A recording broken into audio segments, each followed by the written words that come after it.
नमस्कार दोस्तों, कैसे हैं आप सभी। तो आज के क्लास में हम लोग देखेंगे ट्रिपलेट से रिलेटेड जो क्वेश्चन आपके एग्जाम में पूछा जाता है उसके शॉर्टकट ट्रिक को। यानी अगर इस तरह से क्वेश्चन आपको मिले और इसमें यह पहचानना हो कि निम्नलिखित में से कौन सी समकोण त्रिभुज की भुजा है, तो अगर बेसिक तरीके से आप इसको चेक करिएगा तो ठीक ठाक आपका समय लग जाएगा और एग्जाम में आपके पास बिल्कुल समय नहीं होता है। तो कैसे हम लोग केवल डाटा को देख करके यह बता पाएंगे कि निम्नलिखित में से या इसमें से कौन सा समकोण त्रिभुज का भुजा है। एक तो डायरेक्ट इस तरह से क्वेश्चन आएगा कि कौन सा समकोण त्रिभुज का भुजा है, इसको पहचानने का। इसके बाद क्या होता है कि आपका त्रिभुज का 3 साइड दिया जाएगा और आपसे पूछा जाएगा कि इसका क्षेत्रफल क्या होगा। तो अगर आप वहां पे यह पहचान लेते हैं आसानी से कि यह समकोण त्रिभुज का भुजा है, अगर पॉसिबिलिटी है तो उसको चेक कर लीजिए आसानी से, अगर चेक कर सकते हैं तो। और अगर पहचान लेते हैं कि समकोण त्रिभुज का भुजा है तो फिर उसका क्षेत्रफल 1/2 गुणे लंब गुणे आधार यानी 1/2 गुणे दोनों छोटी भुजाओं का गुणनफल हो जाता है।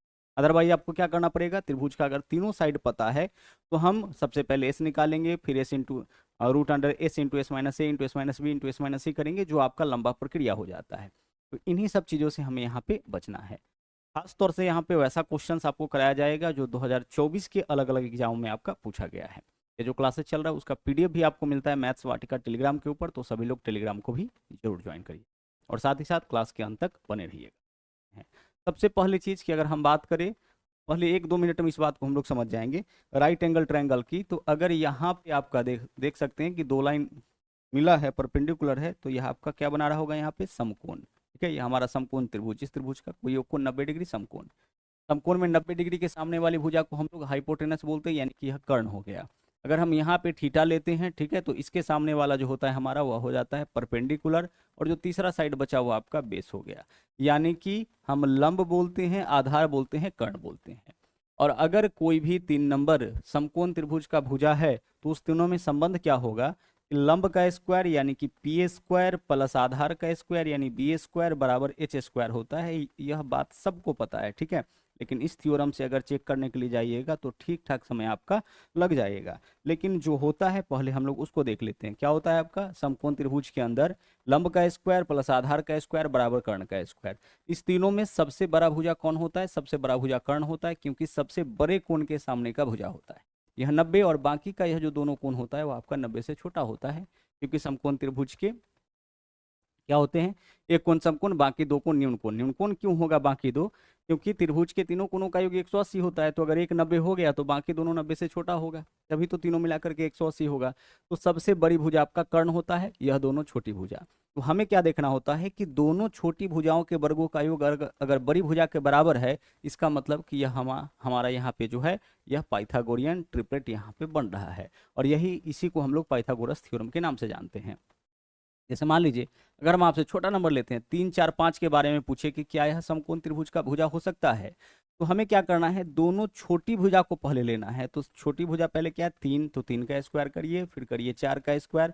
अगर यह सबसे बड़ी भुजा के बराबर आ रहा है, इसका मतलब कि यह हमारा समकोण त्रिभुज का भुजा होगा। 3 का स्क्वायर हो गया 9, 4 का स्क्वायर हो गया 16, और इधर 5 का स्क्वायर कितना हो जाएगा 25। इधर भी आपका 25 है, इधर भी आपका 25 है, इसका मतलब 3, 4, 5 हमारा क्या है, 3, 4, 5 हमारा एक समकोण त्रिभुज का भुजा हो सकता है। कहने का मतलब कि अगर एबीसी के फॉर्म में हम लोग डिनोट करें इसी बात को, तो एबीसी कोई 3 नंबर समकोण त्रिभुज का भुजा तब होगा जब ए स्क्वायर प्लस बी स्क्वायर बराबर किसके हो जाए, या आपका सी स्क्वायर के बराबर हो जाए, जहां पे सी जो होगा वो आपका ए और बी से बड़ा, यानी सी इसमें से जो सबसे बड़ा नंबर होगा वह बाकी जो सबसे बड़ा नंबर होगा वह क्या होगा, सबसे बड़े नंबर के वर्ग के बराबर दोनों छोटे नंबर के वर्गों का योग हो जाएगा। क्लियर, तो यह तो आपका बेसिक तरीका है। अब हम लोग यहाँ पे कैसे चेक करेंगे, आइए इस बात को समझते हैं।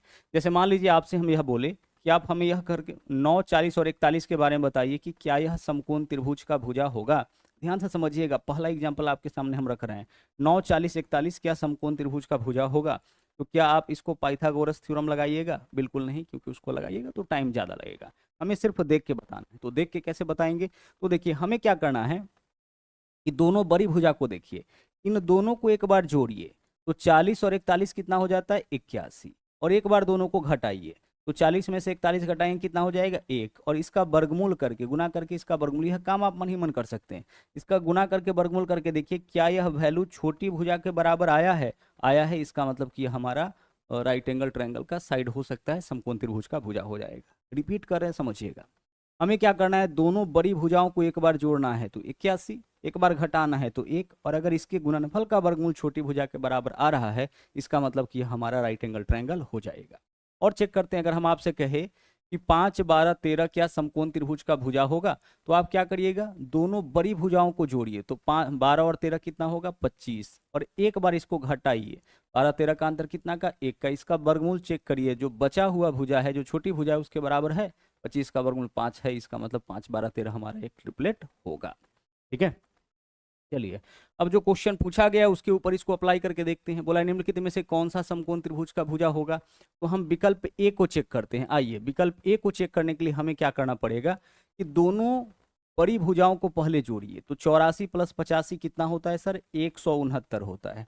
कितना होता है आपका, 169, अगर 85 में 84 जोड़ ले 169। इसका अंतर कितना का हो जाएगा सर, अंतर 1 का हो जाएगा। क्या इसके गुणनफल का वर्गमूल जो तीसरा साइड आपका बच रहा है उसके बराबर है, तो हाँ है, 13 आ गया, इसका मतलब कि यह हमारा समकोण त्रिभुज का भुजा होगा। हमें आगे चेक करने की आवश्यकता नहीं है। निम्नलिखित में से कौन सा समकोण त्रिभुज की भुजा हो सकती है, समकोण त्रिभुज का भुजा कौन होगा, जिसमें लंब का स्क्वायर प्लस आधार का स्क्वायर बराबर कर्ण का स्क्वायर होगा। लेकिन हम स्क्वायर करके जब आपका कैलकुलेशन करेंगे तो टाइम हमारा ज़्यादा लगेगा, तो हमने आपको शॉर्टकट तरीका क्या बताया कि दोनों बड़ी भुजा को जोड़िए 169, घटाइए 1, अब इसका वर्गमूल चेक करिए, अगर छोटा के बराबर आ गया, इसका मतलब कि हमारा राइट एंगल ट्रायंगल है। ठीक है, बाकी हमें चेक करने की आवश्यकता नहीं है। वैसे भी अगर आप चेक करके देखिएगा तो यहाँ 115 है, 84 है, जोड़िएगा, जोड़ते ही आपको पता लग जाएगा और फिर घटाते ही पता लग जाएगा कि जो नंबर आ रहा है उसका वर्गमूल आपका निकलेगा ही नहीं, और वर्गमूल नहीं निकलेगा उस केस में जो है ट्रिपलेट आपका बनेगा ही नहीं। यहाँ देखिए निम्नलिखित में से कौन सा समकोण त्रिभुज का भुजा होगा। यहाँ पे क्या है हमारे पास, 72 है, 30 है, 78 है, 15 है, 19 है, 41 है। हम क्या करेंगे, हमारा तरीका वही रहेगा, हम क्या करेंगे, दोनों बड़ी भुजाओं को एक बार जोड़ेंगे। तो दोनों बड़ी भुजा को जोड़ के देखिए तो कितना होगा, 78 में 72 जोड़ेंगे 150 हो जाएगा।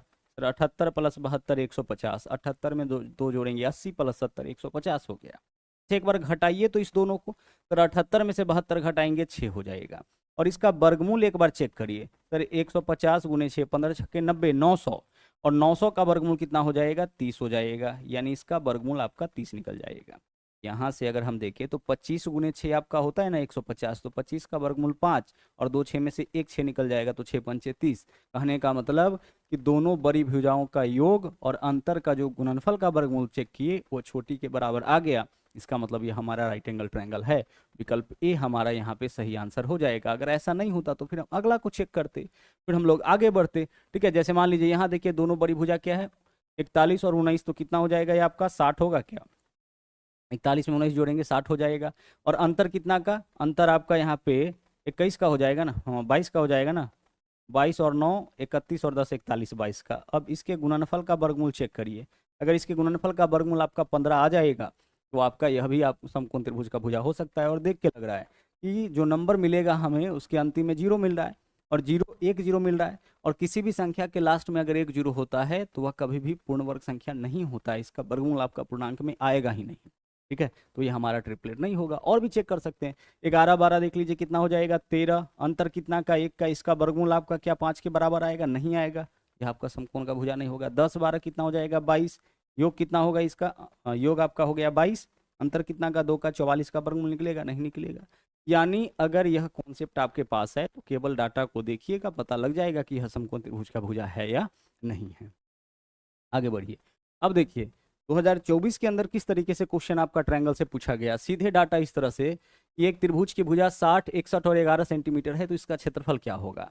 अगर हमें यह पता लग जाता है कि 60 61 और 11 जो भुजा दे रखा है, ठीक है, यहाँ पे जो भुजा दिया है ना 60 61 और 11, अगर यह समकोण त्रिभुज का भुजा है तब तो आसानी से क्षेत्रफल हम निकाल लेंगे। और अगर नहीं पता चल रहा है हमें, उस केस में हम क्या करेंगे, सबसे पहले एस निकालेंगे। याद करिए, एस मतलब परिमाप का आधा, तो इन तीनों को जोड़ करके उसका आधा करेंगे, फिर √S × S - A × S - B × S - C, यह हमारा प्रक्रिया होगा और लंबा प्रक्रिया हो जाए। ठीक है, तो आपको क्या करना है, इन प्रक्रियाओं से बचना है। एक बार हम चेक तो कर सकते हैं ना, तो देखिए 60 और दोनों बड़ी भुजा को चेक करिए, तो 60 और 61 कितना हो जाएगा, 121। दोनों बड़ी भुजा को जोड़े, एक बार घटाइए तो 60 और 61 में से घटाइएगा क्या आ जाएगा, 1 आ जाएगा। और इसका वर्गमूल देख लीजिए, क्या छोटी भुजा के बराबर आ रहा है, इतना काम तो सर मन ही मन कर सकते हैं, इसका मतलब कि यह हमारा समकोण का भुजा है। इसका भुजा है, समकोण त्रिभुज का भुजा। और समकोण त्रिभुज का क्षेत्रफल कैसे निकालते हैं? 1/2 गुने लंब गुने आधार, यानी कर्ण का यूज नहीं करना है। तो कर्ण कौन होगा इसमें? जो सबसे बड़ा का होगा वही तो कर्ण होगा।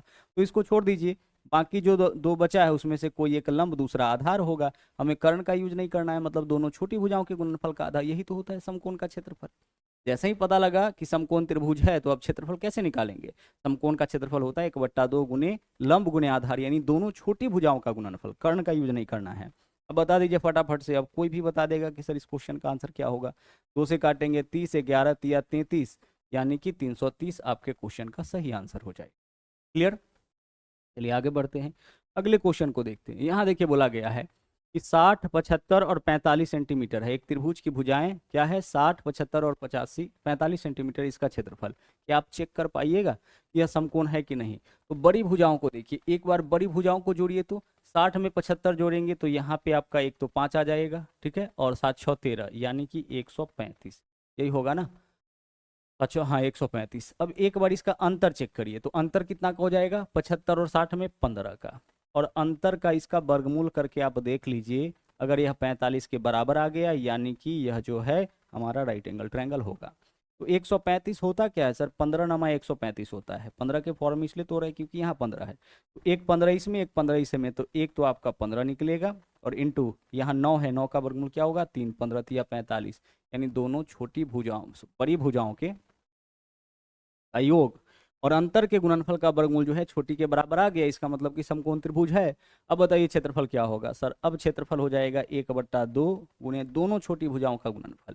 तो एक हमारा 60 है, दूसरा 45 है, तो 60 गुने क्या लिखेंगे हम यहाँ पे? 45। क्या 75 को यूज करेंगे यहाँ? तो 75 का यूज यहाँ पे नहीं करेंगे। क्षेत्रफल निकालने में होता है लंब गुने आधार। 75 तो कर्ण होगा क्योंकि सबसे बड़ा होगा। यहाँ से देख लीजिए कितना आ जाएगा? 30 आ जाएगा। सोल्व इसको कर लीजिए। जीरो वाला तो एकमात्र ऑप्शन है, तो 1350 आपके क्वेश्चन का आंसर हो जाएगा। वैसे भी देखिए 0, 5 तिया 15, 5 हासिल 1, 4 तिया 12 और 1 13, 1350 वर्ग सेंटीमीटर, यही हमारा क्षेत्रफल हो जाएगा। क्लियर हो रहा है? चलिए आगे बढ़ते हैं। अगला सवाल देखिए, एक त्रिभुज की भुजाएं 16, 30 और 34 सेंटीमीटर है। इसका क्षेत्रफल चेक कर लेते हैं, यह समकोण है कि नहीं। तो आगे चलिए, समकोण है कि नहीं कैसे चेक करेंगे? तो दोनों बड़ी भुजा को एक बार जोड़िए। सर 30 और 34 होता है 64, घटाइए 30 और 34 में अंतर कितना का? 4 का, और इसका वर्गमूल करिए। 64 चौक के 256 का वर्गमूल 16, इसके बराबर आ गया। इसका मतलब ये हमारा समकोण त्रिभुज है। तो अब हम क्षेत्रफल कैसे निकालेंगे? 1/2 गुने लंब गुने आधार, यानी छोटी भुजा, तो 16 और कितना होगा आपका? 30 होगा। सोल्व इसको कर लीजिए, 2 से काटिएगा, 8 दूना 16, 8 तिरिक 24, यानी 240 आपके क्वेश्चन का आंसर हो जाएगा। यह सभी क्वेश्चन जो है आपका 2024 के एग्जाम में पूछा गया है, ठीक है। चलिए, तो उम्मीद करते हैं कि यह जो कॉन्सेप्ट था वह आपको अच्छे से समझ में आया होगा।